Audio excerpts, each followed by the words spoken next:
and welcome back. This is the Convict Diaries and my name is Denise. Now, you'd love them or hate them. The Bushrangers are a very interesting part of Australian history, and today I'm going to talk about George Clarke, also known as the Flying Barber and the Barber. He lived with the Australian Aboriginal people and is famous for giving an exaggerated account to the colonial authorities of an immense river that spanned the continent to the northwest. Sir Thomas Mitchell conducted 4 expeditions of exploration into the interior of Australia in search of this river. George was born in 1806 in Bewdley, Worcestershire, to William and Susanna Clarke. He was not an educated boy and began working in London as a messenger for the engineering firm of John Rennie the Elder. It was here that George received an education. Later, he returned to the Midwest and took up an apprenticeship as a barber. This was how he became known as the Barber. In August 1824, Clarke was arrested in Shropshire and charged with house stealing and robbery under arms. He was tried at Shrewsbury on the 11th of August and found guilty. He was sentenced to death, but this sentence was later commuted to transportation for life to New South Wales. On the 2nd of October 1824, Clarke was admitted to the Justitia Hulk, a prison ship moored in the Thames. 6 weeks later, 15th of November, he was transferred to the convict vessel Royal Charlotte. His description, given in the ship's indents, is 5 foot 7 inches, of pale complexion, with brown hair and chestnut eyes. His behaviour on board the ship was recorded as indifferent. He was one of 136 convicts transported from Portsmouth aboard the Royal Charlotte. The Royal Charlotte anchored in Port Jackson on Friday the 29th of April 1825, and on Friday the 6th of May the men were landed by order of the Governor-General. They were inspected the same day by the Lieutenant Governor. Upon arrival, Clarke was sent to Windsor and later assigned as a convict labourer to Benjamin Singleton, who was a settler with a grant of land at the frontier of British settlement in the Hunter Valley region. At this time, Singleton was leading expeditions with teams consisting of his stockmen beyond the frontier, across the range and into the Liverpool Plains in an effort to acquire more grazing land.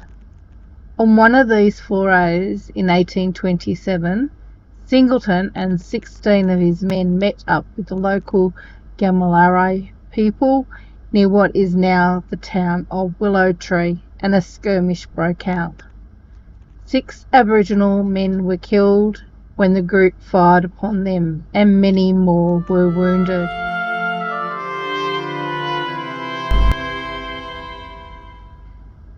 It would seem that Clarke took an active role in this conflict. However, not long after this incident took place, Clarke absconded into the bush. Despite the recent violence against the local Aboriginal tribe and Clarke's participation, he managed to integrate with the clan that lived further to the north along the Namoi River. It seems that Clarke was viewed as a reincarnation of one of their deceased relatives and accepted into their society. He learnt their language. He abandoned European clothing for a possum skin cloak and acquired at least 1 wife. It is believed that he was probably initiated at the Terry Hill High Bora ground, with his skin being marked with the customary scarifications. He shared his culture by sharing with the clan his knowledge of European farming methods. Clarke built a stockyard amongst their gunyahs and bark huts at the clan's main settlement, which is now known as Barber's Lagoon near Bogaroy. He also demonstrated to them his techniques of stealing, butchering and skinning cattle. In 1827, the explorer Allan Cunningham came across a European-style shed at another Aboriginal encampment near to what is now Warialda. This was probably also constructed by either Clarke or through his influence. For the next 4 years, Clarke led men from his clan on raids, stealing the cattle belonging to the European settlers. The cattle would be taken back to Barber's Lagoon, where they were slaughtered for meat and hide to benefit the clan. In early 1831, perhaps due to fears of being captured, due to the advancement of British colonisation and the associated increased police presence, Clarke decided to return to Benjamin Singleton's patronage and gave himself up at Singleton's Yarramandbar cattle station on the southern Liverpool plains. Perhaps predictably though, Clarke's return to bonded servitude would not last long, and in February of 1831 he returned to the bush with his Aboriginal associates, but this time he took 2 friends with him, and they later joined up with a further 3 or 4. They formed a bushranging group, and Clarke became known as the Flying Barber.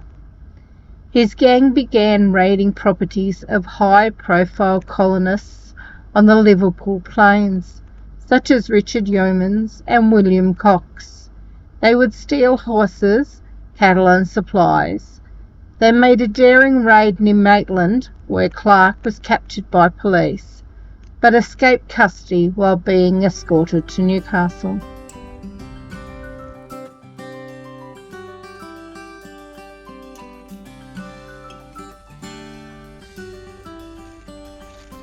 His gang conducted another raid where he stole a considerable number of guns and ammunition. A police patrol led by Sergeant Sandy Wilcox was dispatched to apprehend him. On October the 3rd, Wilcox intercepted Clarke's gang 30 miles west of the Warrumbungle Ranges and arrested him. While returning with Clarke in tow, the patrol was forced to halt by a large group of Gamaleray people armed with spears that insisted on Clarke's release. Clarke convinced his Aboriginal mates to break up as Wilcox was holding a gun to his head. Clarke was then escorted to Bathurst, where he was imprisoned. George Clarke still wore the dress of his traditional Aboriginal friends.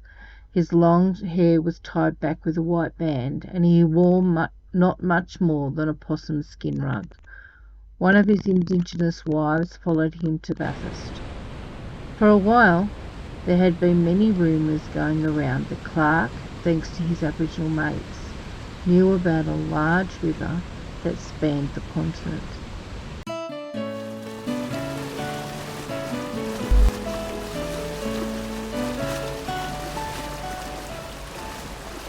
The authorities wanted to know more about this theoretically significant waterway that Clarke seemed to know about, so he was interviewed by one of the soldiers in charge at the prison. Now, probably in an attempt to avoid incarceration, Clarke exaggerated the story of the large river, which was called Kinder, that supposedly ran through the interior and out into the Timor Sea. The surveyor and explorer Sir Thomas Mitchell became very interested in this river and organised a large expedition to locate it. Clarke envisioned himself acting as a guide for this expedition, but his request was denied. It was at this time Clarke was ordered to be sent to Sydney in order to stand trial on charges of horse stealing and other crimes. In late November, Clarke's Aboriginal wife helped him escape from Bathurst jail, but in a very short time he was recaptured.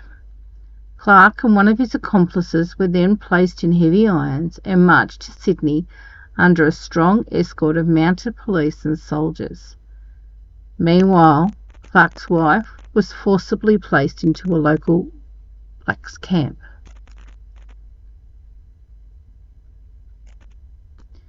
Clarke was tried in Sydney. He was found guilty of these crimes and sentenced to death. But once again, his sentence was commuted to transportation, this time to Norfolk Island Penal Colony.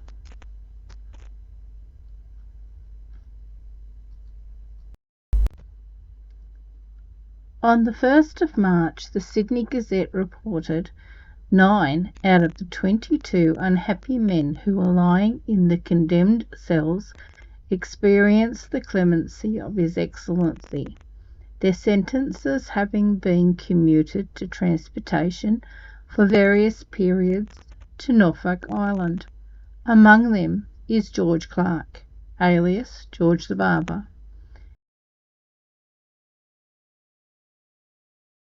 He is to be worked in irons at the above settlement for 3 years.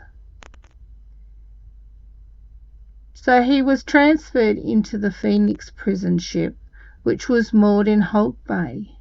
Clarke was in the company of other career criminals, such as John Knatchbull, the man convicted of the murder of shopkeeper Ellen Jameson with a tomahawk while stealing money for his upcoming marriage. He was tried on the 24th of January and found guilty of murder and sentenced to be hanged, but he was awaiting transportation. Thomas Mitchell's expedition failed to discover the river, and he concluded that Clarke had not been much further inland than the Nandawa Range. However, this did not deter Mitchell from conducting another 3 important expeditions looking for the mythical river. In October 1832, Clarke was on board the vessel Governor Phillip and travelling to Norfolk Island. During the trip, Clarke and 18 other convicts were accused of trying to arrange a mutiny. They proposed poisoning the crew, taking control of the ship and sailing it to South America. This mutiny failed.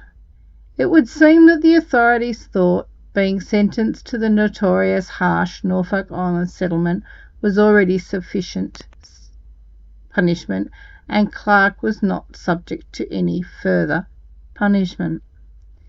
It was alleged that in 1834, while at the prison on the island, Clarke was the leader of another failed attempt at mutiny. However, he avoided joining 13 convicts hanged for this rebellion, as he was judged to have played no active role in it. Somehow, Clarke survived his 3 years' captivity on Norfolk Island and was returned to Sydney in March 1835. Clarke was again transferred to the Phoenix prison ship and not released, as he had been overheard threatening to do harm to Thomas Mitchell once he was given his freedom. Mitchell himself informed the authorities that he thought Clarke would cause serious mischief if he was freed and allowed to return to his Aboriginal friends. Convict Clarke was transported to a remote penal colony of Van Diemen's Land, where in recent times the land had been horrifically cleared of virtually all the Aboriginal population. It was concluded that here Clarke would have no blacks to associate with. Clarke arrived in Hobart. He was assigned to a convict work gang. However, within a month, he and 2 other convicts escaped their shackles and obtained a firearm. They then robbed an elderly couple. Later that evening, they were arrested and sent for trial. Clarke was found guilty and sentenced to death. He was hanged at the Hobart Public Gallows on the 11th of August 1835. He was hanged for armed robbery of William Evans at Lemon Springs near Oatlands. There is a monument to George the Barber Clarke on the Boggabri Manila Road, Barber's Lagoon, Boggabri. The front inscription reads, George Barber Clarke, 1825, alias the Barber, first white settler on the northwest plains. This is the most likely site of his hut and stockyards at Barber's Lagoon. The plaque commemorates the bushranger George the Barber Clarke, as it is believed that he is the first settler on the northwest plains, and his account of the Namoi River and his tales of the enormous inland sea prompted the acting governor to send Thomas Mitchell on the expeditions that thereby opened up the area.